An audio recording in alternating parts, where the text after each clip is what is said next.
Hey everyone, welcome back to another lesson here on the channel. Today we're going to be talking about how I sell on Amazon without spending a ton of money on ads, and primarily how I launch products but then maintain my position without having to constantly battle with PPC. You might be getting a lot of sales, but then noticing, wow, PPC is a huge chunk of my profit margin. If you track your sales daily like I do with Amazon accounting software, you see in the beginning, it's like, whoa, 15 sales on a product. It should have been $175 in profit, but instead it was $17 in profits. Like ads are eating up 90% of my profit. How do we reduce that, and how do we become more profitable? And most importantly, reduce the amount that you're spending on ads. So if that sounds like something you're interested in watching, be sure to stick around till the end. Be sure to like and subscribe down below. But other than that, guys, let's just jump into it. So we used this example earlier this week, and I actually really liked it because I noticed that one of the main sponsored position up top, only one of them was being used. So it kind of reminded me of what I do and gave me the inspiration for this video. In fact, you don't always have to spend on ads to stay at the top. And ideally, you should never have to continually spend on ads to stay at the top. Ads should become this kind of thing where it's like almost a scouting tool, and it's like a beacon. You're sending out to get more information and then return to you and give you that information, or return that information to you at least. So when I look at an Amazon market, or better yet, when I sell in an Amazon market, my goal is always 3 to 4, maybe like 3 to 5 weeks to get ranked on the main 15 keywords that I'm attempting to get ranked for. And then I'm going to A, dramatically reduce the amount I'm spending on ads, and I'll show you how I stay there even when I do that, or B, completely turn off ads. Sometimes my greatest route to profit is by shutting off ads entirely. If you did everything right, ads should not be the thing that you need to stay at the top. Ranking should be this one-time thing, unless you're going out of stock, but again, you shouldn't be doing that. So really, I'm willing to say ranking should be a one-time thing. You should get to the top and then you should stay there. And the way that you stay there is competitive pricing. We've already said that, your listing quality and your branding is a given. That has to just be above and beyond what everyone else in the market is doing. So theoretically, when I'm looking at your product market, yours should just stick out to me, and I should pick yours every time, even if I didn't know which one was yours. If I was just looking at, you said pick one, it should be 9 out of 10 times I'm picking yours in different markets based on your main image. When I click into the listing, what am I getting? And then also the part that a lot of people forget is, how are you priced? Are you priced incredibly competitive with the market pricing?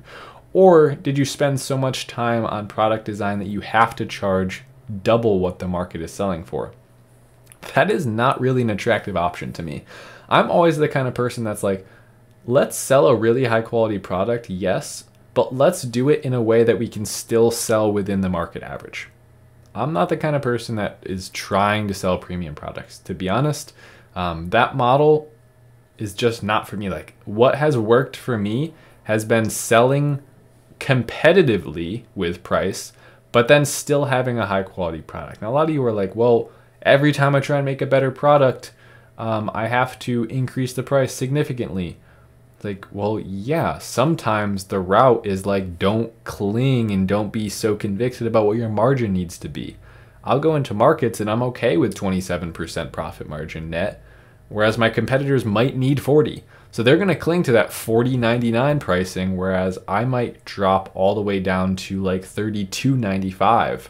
Okay, and I'm okay with eating a little bit of that margin because more customers are going to come purchase from me, and it's going to keep me just like glued to that position at the top of the page.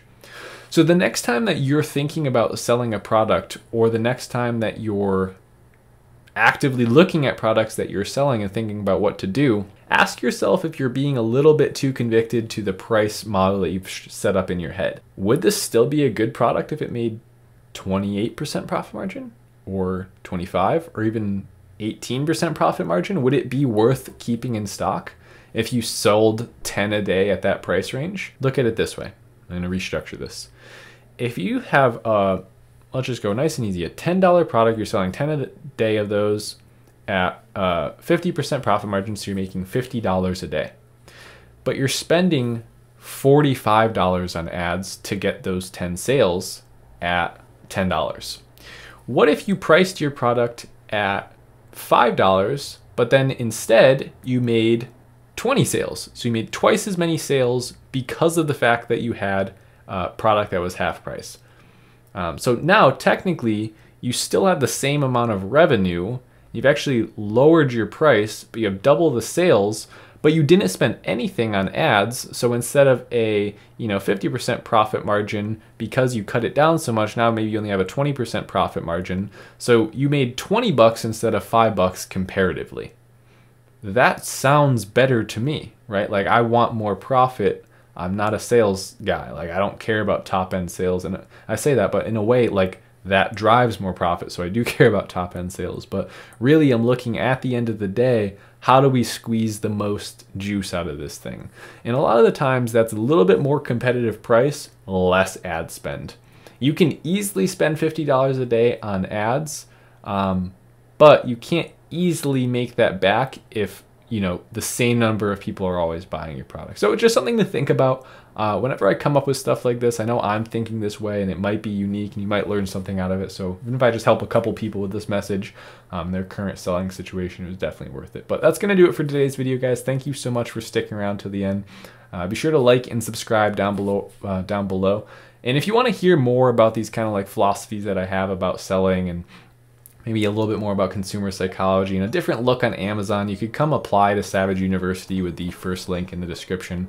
Not only do you get access to 170 plus private videos that are tutorials step by step from starting your business through to scaling it and doing product research, but you also get to join a live Zoom call with me every week with your fellow students. It's really fun. We get in there and we start talking, and it can be real ball sometimes. But other than that, guys, thank you so much for sticking around to the end, and I will see you in the next one. Later.